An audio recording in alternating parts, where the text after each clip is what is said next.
everyone. So today we will talk about Python modules. The modules are very useful utility for Python language. We have a lot of built-in modules which we can use and utilize in our software development while using Python. And we will go with some very in-demand Python modules. What are the modules? Modules are basically more or less like libraries.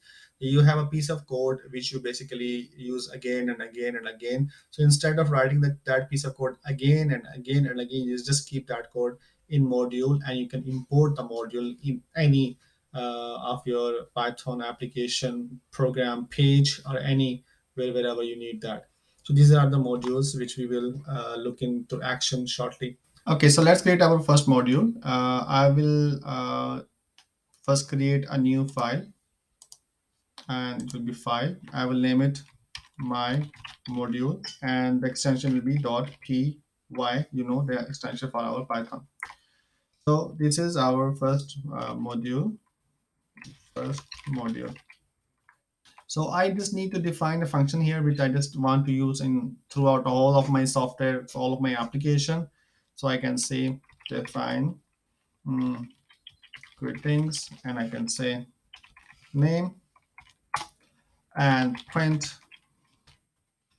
welcome, and then I will use name. So this is the function I have created in my this module. Now I just want to use anywhere of this greeting function. So how I can use it? So if I go to the other file, okay, the module is ready. Now let's use it in our main Python file. So we can navigate to the main Python file by Control Shift N in PyCharm. So I will go here. So to use that module, you first need to import the module. So I will import my module. It is automatically showing us because of the facility of this editor. And then my module dot, this is the function. I will say make James, and that's it. Now I will run it. Program, the run main. So you see welcome Nick James. So this module I can use anywhere in our whole program by importing it. And if I need to change something in this greeting function, for example, I just don't want to say welcome, I just want to say something else. So just need to go back in my module file, and here you just change it, welcome back, whatever you want, and the one change will be appearing everywhere. So this is the main benefits of this module. Moreover, what we can do, we can also define some of the functions, some of the methods in this module. For example, if I just added here like some variables like person, right? And I can add like that. So I will say the person has first name Muhammed, and last name Aziz. The age and the integer, that's 7. So these kind of things, if I add it here, and after that I can also access this person into my main Python file. So how we can do it? It's straightforward. Let's go back main.python, and here I can say that inside this function, my module dot, you see this is person dot first name,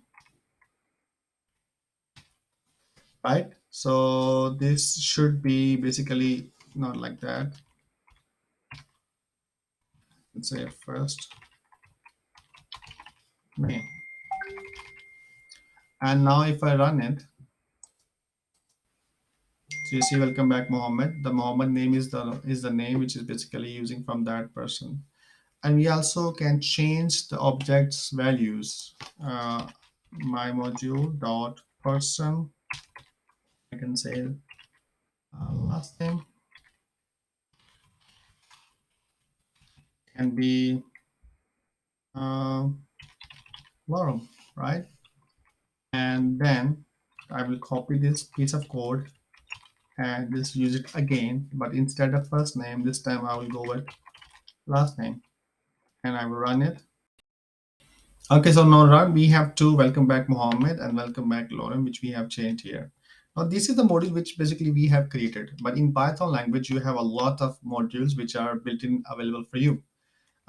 So I will import another module which is import platform. This is a module, the built-in module which is available, and I will use it here. How we can use it? So, for example, print platform dot system, and yeah. So let's see what kind of information it will provide to us. So I will run it. Shift F10. So you see the platform which I'm using is Windows, and if I want to see what other information this has, so if I go to platform dot, so you see there are so many other release information, Windows information, machine information, etc., etc., are available with this module.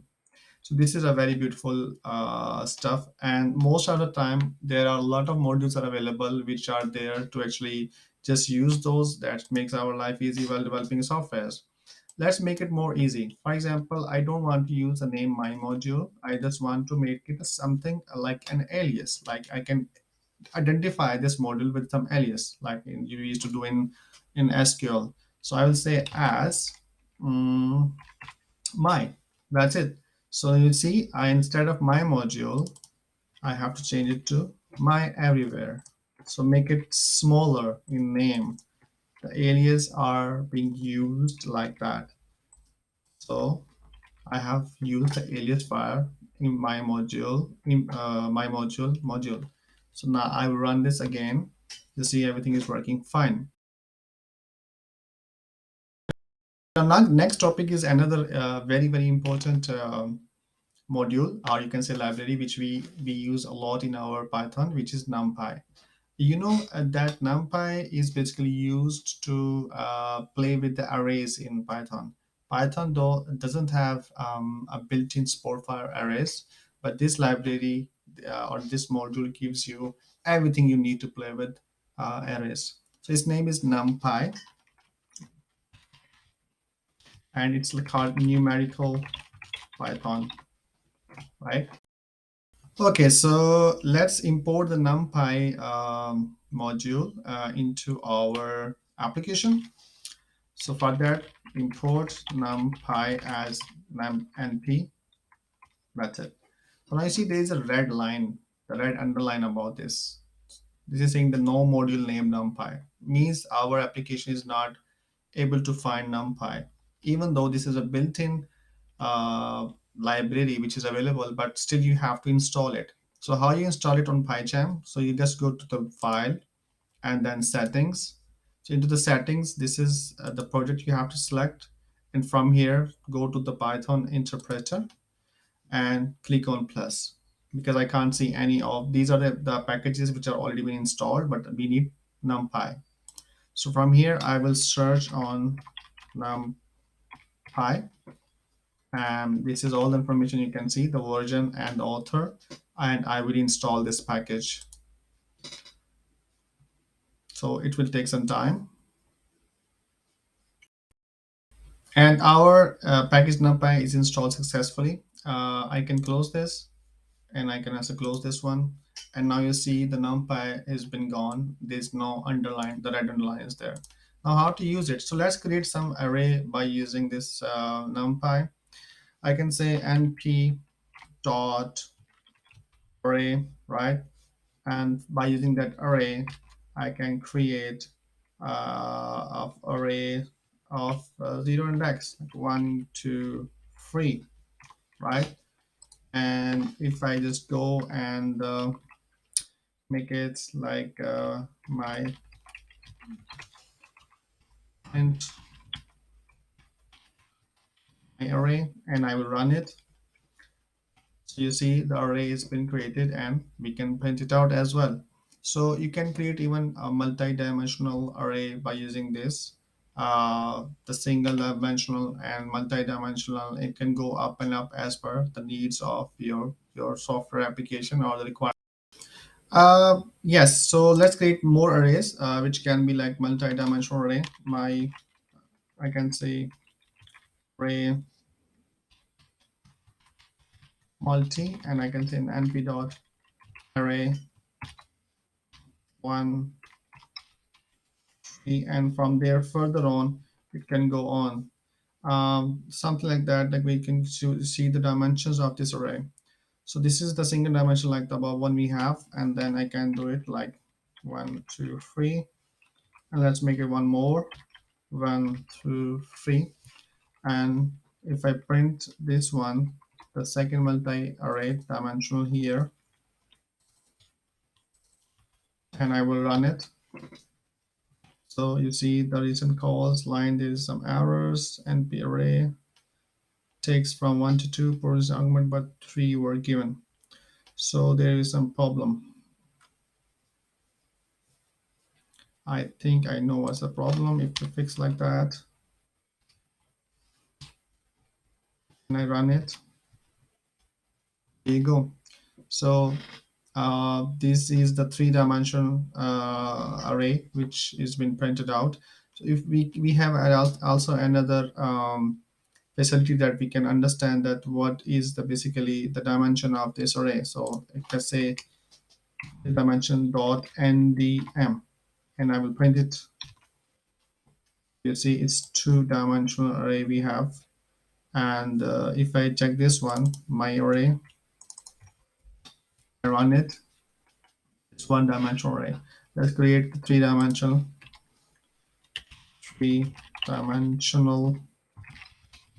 array, np dot array. So here I will create 1 2 1 2 3, and 1 2 3, and let's do one more, 1 2 3. So let's check how many dimensions is this one. Copy this one and check on that. So you see this is a three-dimensional array I have created. So this is a very strong and powerful library, the NumPy, which is there. So in this session, I will not be able to completely show all of these things because it's very huge. But if you go here, if you say like np dot, so you will have a lot of stuff which you can perform in this whole list. So there is slicing, there is splitting, there's indexing, searching, a lot of different things. So there will be definitely a separate section I will create for only to go with NumPy. So this is a very summarized view of NumPy. Other than that, I definitely go with import Pandas as PD. This is another library which is used to analyze data, and it is a very powerful library. And then we also have SciPy.